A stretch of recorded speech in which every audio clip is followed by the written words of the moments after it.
Hello everyone. I've been getting lots of questions about the buffer lab part 2. And so I wanted to do an example. So I'm going to divide this video up into 2 parts. The first part is going to be when the buffer is the limiting reagent, and the second part is going to be, when the first part's going to be when the strong acid is the limiting reagent, and then the second part is going to be when the buffer is the limiting reagent.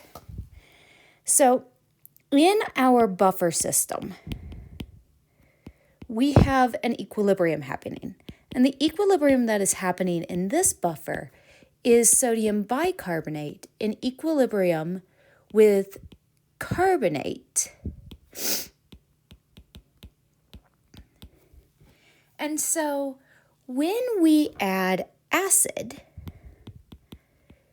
the acid is going to react with the base portion of the buffer. And when we add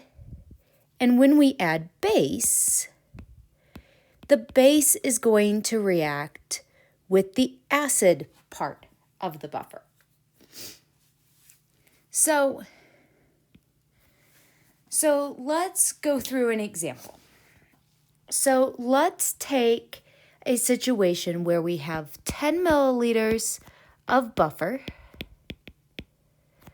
plus 1 milliliter of 1.0 molar HCl. Okay, so we said that the HCl is going to react with the base portion of the buffer.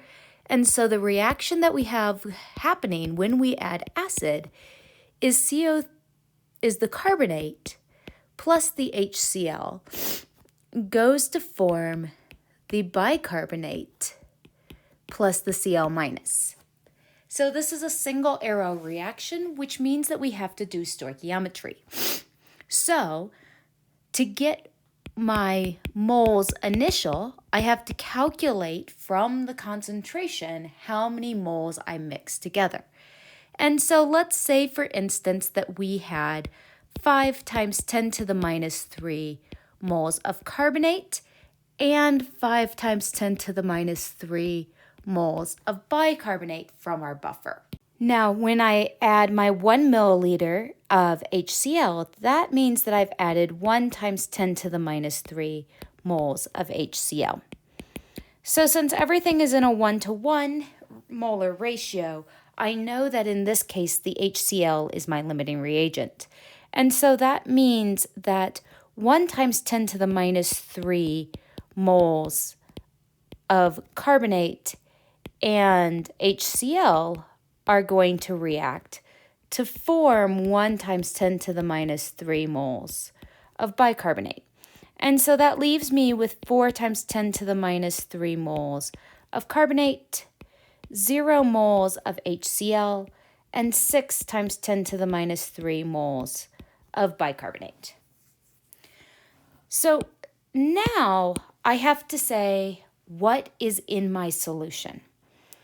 And what I have is at the end is both carbonate and bicarbonate. And that is the definition of a buffer. So a buffer is a solution containing both the acid, a weak acid, and its conjugate base. And this "and" is very important in a buffer.